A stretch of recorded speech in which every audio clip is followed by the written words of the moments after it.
Hello, here we are with Fabiola Vázquez, who is going to talk us about her life and her experience in the USA. Fabiola, hello. Hi. What difference are between the life in Chile and the life in the United States? Well, what I can mainly think of is the fact that people in the US are way more used to being around people from other countries, immigrants. And that's the reason why I felt so welcome.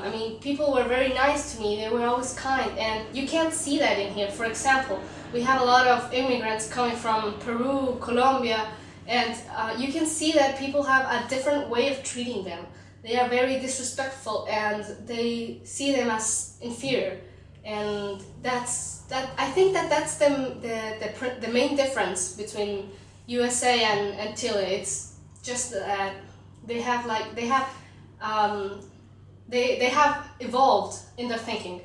They are used to being around different people and sharing with them, and I think that's the reason why I enjoyed so much living there. I never felt discriminated or anything. Was it difficult to adapt to this new culture? Well, the culture is amazing, I can assure you that. But the thing that was the hardest for me, I think it's the language, because I was very young when I went to the US, and I didn't know how to express myself. So imagine being in school and, I don't know, wanting to go to the bathroom and not being able to, because there's no possible way for you to tell someone that you have to go pee. Mm-hmm. So I don't know, I think that was the hardest thing for me to adapt. And it took me like about 3 months to get the hang of the language. And thank God I arrived on summer, so I had that whole time to learn. And my parents hired a teacher for us, me and my sister. And she was so nice, and she was also Latina, so she spoke both languages and she taught us very well. And I thank her that. Did your parents have a good level in English? My dad did, because he has always been studying English. So he never went to an institute or anything. He studied by himself, by books. And so he was really good at the language. He actually spoke from all of us. But my mom instead had problems with English. And to this day, she doesn't speak the language very well. She was, although she did survive. She went to the grocery store by herself, and she managed to get what she needed. For example, if we wanted ham, just ham for sandwiches, my mom would say she wanted 1 pound turkey. She wouldn't say, I want 1 pound of turkey ham. She would just say 1 pound turkey, and people would give her that. So I think that my mom was the one that had the most trouble? The most, yeah. Yeah, she had lots of issues with English, but she managed to, so that's really good. Did you notice another difference between Americans and Chileans? You mean by the people? Yes. Well, I think the people in the US care more about culture. Like, you would go to a museum on a weekend, and the place would be crowded. Like, you couldn't even walk. Like, it's just like when you use the metro here, okay, the subway. Just like that, but in a museum. When have you ever seen that in Chile? No, it doesn't happen a lot. It doesn't happen ever. So I think that and parents are very take good care of their children in that way. They make sure that they learn different cultures, and they get to know stuff that isn't necessarily learned from school, you know, and also the way they teach. They are very my teacher especially was very always focused on the kids that had a hard time learning. For example, me, I sucked at language because obviously, and she would focus on me and help me, and you don't see that much. You don't see that much in here. Okay. So, What about the food? Is there anything interesting that you can get here? well, I didn't really like the American food because they don't have something special that is like, oh my god, this is from the United States, this is so yummy. Not like here. For example, here you have empanadas, you have anticuchos, you have completos, you have so much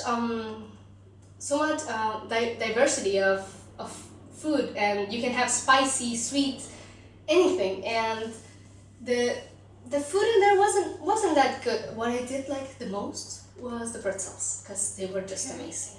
They don't have like a typical foods? Yeah, no, they don't. They don't. They don't have a typical anything. They don't even have a dance. So Yes.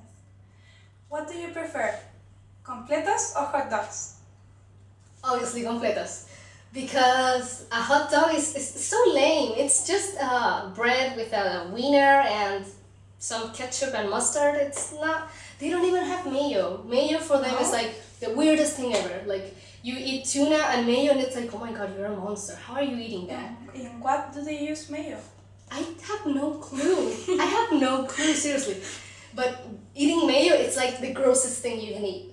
And you eat it with everything in here. So it's super weird. That's why I love completos. In what year did you move to the USA?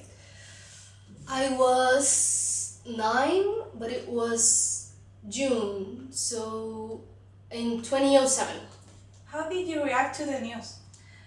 I cried a lot, because I didn't want to leave my house, my school, my friends. I could have sworn to God that my life was made in my other city, and I was like, no, Dad, you can't do this to me. I have my friends. My life isn't here. You can't do this to me. And then I realized that it was the best thing that happened to me, because I learned a new language. I got new culture. I got new friends and stuff like that. So I thank my dad for that. And what was the reason that you had to move?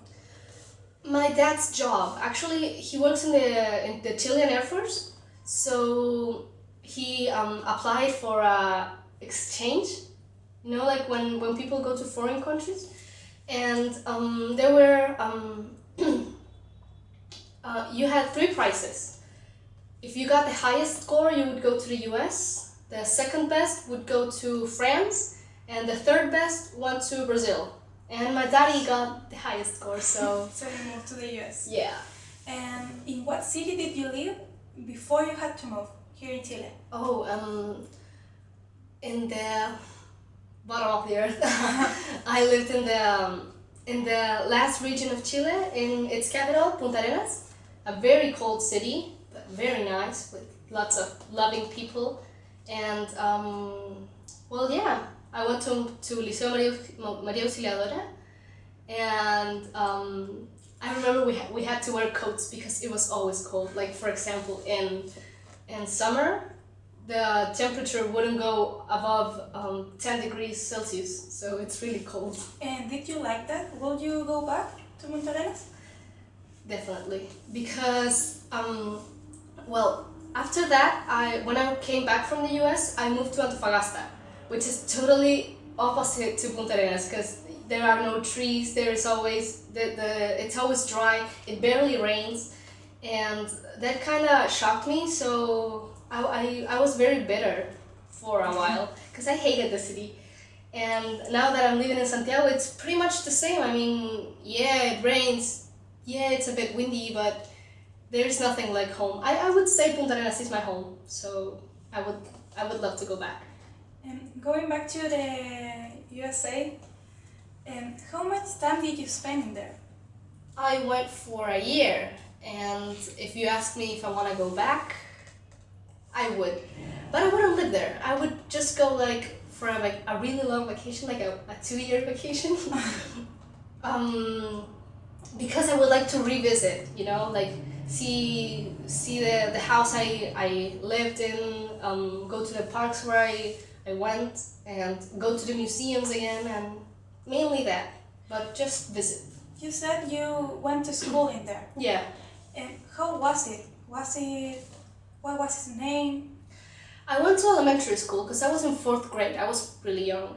It was called John Adams Elementary School in Virginia. In the state of Virginia, the city of Alexandria. And I really liked the school there because kids would always, actually there was just one group of people, teachers obviously, that took care of down kids, you know. Okay. And you don't see that in here. For example, kids with different abilities go to different schools. They don't get mixed up with people like you and me.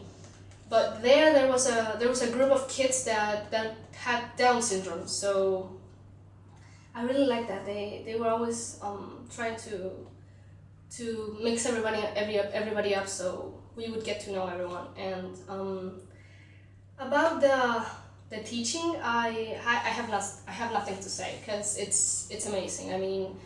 I would have science. I remember having science every Monday and Tuesday, and it was so cool because we had my teacher taught us physics, chemistry, biology, but we didn't know because it would be like, hey, how about you take this little car and you try to slide it across the room, and why does it stop? And then she would explain, you know. So it was interactive. Yeah, it was very interactive, and I learned a lot with her. I thank her. Her name was Stacy Hoflick. I remember that. She was so tall. She was amazing.